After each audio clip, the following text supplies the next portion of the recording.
Israel और Iran पुराने दुश्मन हैं और दोनों के बीच एक छद्म युद्ध चलता रहता है, लेकिन अब दोनों ही तेजी से सीधे टकराव की ओर बढ़ रहे हैं। ईरान के हमले के बाद अब पूरी दुनिया की नज़र इजराइल पर टिकी हुई है। इजराइल का जवाबी कार्रवाई बहुत खतरनाक और घातक हो सकता है। ऐसे में आइए एक नज़र डालते हैं इजराइल और ईरान की सैन्य ताकत पर। इसके साथ ही ये भी जानने की कोशिश करते हैं कि दोनों की अटैकिंग और डिफेंसिव पावर कितनी है। सबसे पहले बात करते हैं सैनिकों की।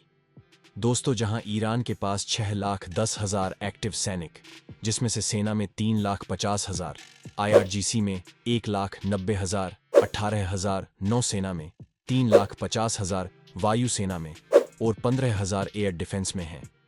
वहीं ईरान के पास रिजर्व आर्मी 3,50,000 है। इजराइल में 1,69,500 एक्टिव सेना है, जिनमें सेना में 1,26,000, नौसेना में 9,500 और वायुसेना में 34,000 शामिल हैं। वहीं इजराइल के पास 4,65,000 की रिजर्व आर्मी है। ईरान ने 2023 में $10.3 अरब यानी करीब 854.9 अरब रुपए अपने डिफेंस पर खर्च किए, जो 2022 से 0.6% ज्यादा है। इजराइल ने 2023 में $27.5 अरब यानी करीब 2,281.63 अरब रुपए खर्च किए, जो 2022 की तुलना में 24% ज्यादा है। ग्राउंड फोर्स की बात करें तो ईरान के पास 10,513 से ज्यादा बैटल टैंक, 6,88,000 से ज्यादा आर्टिलरी गन और 640 से ज्यादा आर्मर्ड व्हीकल हैं। सेना के पास भी 50 हेलीकॉप्टर हैं, जबकि IRGC के पास 5 हेलीकॉप्टर हैं। इजराइल के पास लगभग 400 बैटल टैंक, 530 आर्टिलरी गन और 1,190 से ज्यादा सैनिकों को लाने ले जाने वाले आर्मर्ड व्हीकल हैं।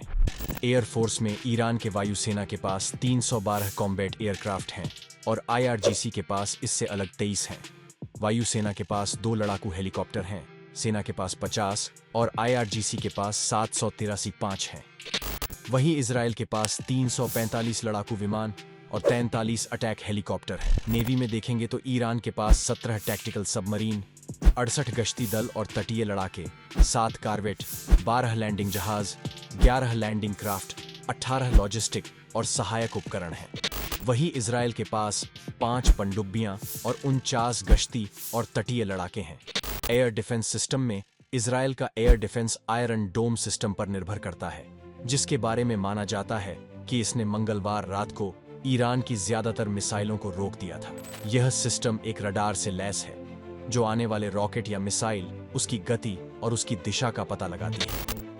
वहीं ईरान के पास सतह से हवा में मार करने वाली अलग अलग मिसाइल डिफेंस सिस्टम की एक रेंज है। ईरान ने हाल ही में एक नया एयर डिफेंस सिस्टम तैनात किया है, जिसका नाम 9-डे एयर डिफेंस मिसाइल सिस्टम है। यह सतह से हवा में मार करने वाला सिस्टम है। यह किसी भी फाइटर जेट, ड्रोन, हेलीकॉप्टर या मिसाइल को खत्म कर सकता है। परमाणु ताकत की बात करें तो इजराइल के भंडार में 90 परमाणु हथियार होने का अनुमान है। माना जाता है कि ईरान के पास परमाणु हथियार नहीं है, लेकिन उसके पास एक एडवांस न्यूक्लियर प्रोग्राम है और वह कई परमाणु सुविधाएं और रिसर्च सेंटर ऑपरेट करता है।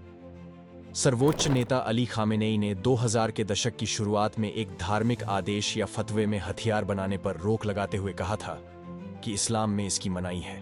हालांकि मई में ईरान ने ईरान के अस्तित्व को खतरे में पड़ने पर अपनी परमाणु नीति को बदलने की धमकी दी थी।